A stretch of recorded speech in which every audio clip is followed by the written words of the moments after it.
falar agora um pouco sobre o uso das cláusulas where e having. A gente está habituado, de novo, um vício de banco de dados transacionais, a fazer o uso da cláusula having para agregações. Muitas das vezes, dependendo da agregação e da forma como você está escrevendo a sua consulta, você consegue utilizar a cláusula where ao invés de utilizar a cláusula having como filtro, como critério condicional de filtro. Tá? Por que se recomenda o uso da cláusula where à cláusula having? Porque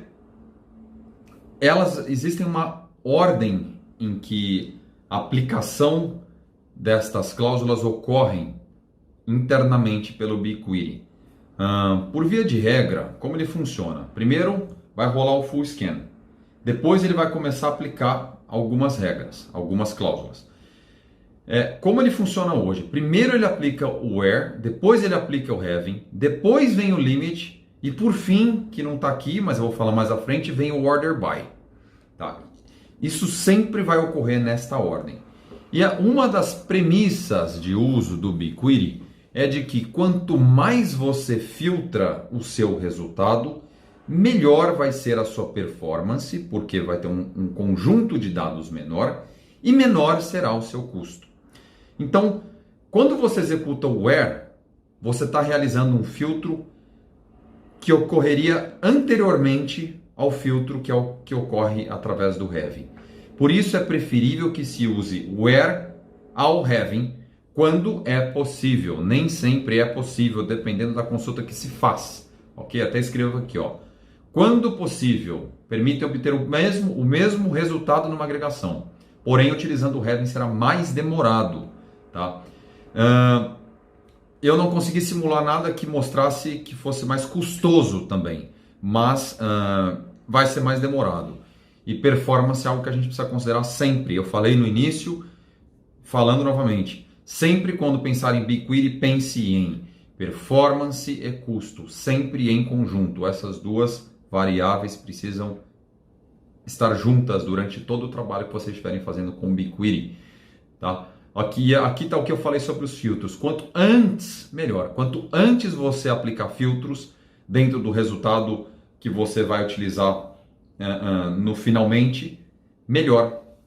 Tá bom? Porque você reduz o seu conjunto de dados. Aí agora aqui vem uma super dica, hein?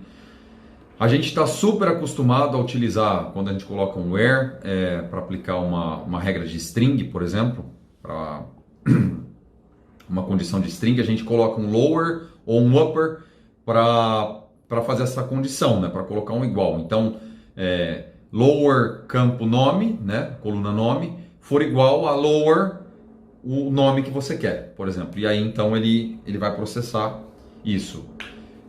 Mas existe um detalhe super importante.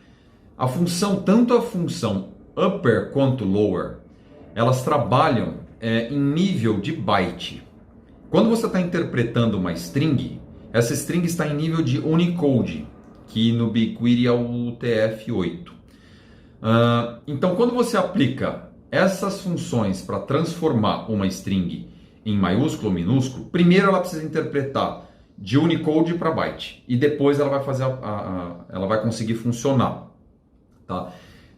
Mas existe uma sacada para resolver isso. A gente pode utilizar um regex match ou contains, que trabalha em nível de Unicode, não em nível de byte, que já é o nível em que as strings estão.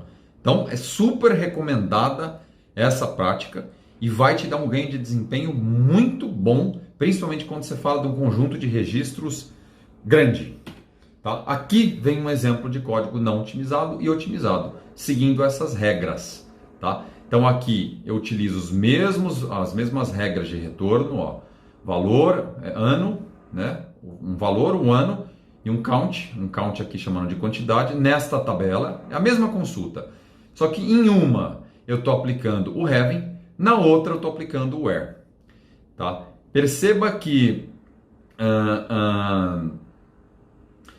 Quando eu estou escrevendo where nessa consulta, eu utilizo esse regex contains. O que seria esse regex contains? A mesma coisa que esse lower, like, esse cara aqui em minúsculo. A gente utiliza essa regra que é o case insensitive, que ele vai fazer o quê? Desconsiderar se está maiúsculo ou minúsculo. Tá? Então você aplica esse regex contains, joga o que você quer buscar, que no caso é o A, aqui que eu estou buscando, tá? E coloquei o valor dentro do intervalo que eu quero e rodo esse cara aqui. Tá? Então eu estou usando o have e lower, o outro eu estou utilizando o where e o regex contains. Poderia ser o regex match se você fosse usar um igual e não um like, tá? Se não fosse um like. Tá? E para vocês terem uma ideia, olha o que acontece, 28% mais performance, mais performática, só por conta da aplicação dessas regras. Você imagina a sua vida com quase 30% de mais performance, o tanto de coisa que você não faria melhor, não é verdade?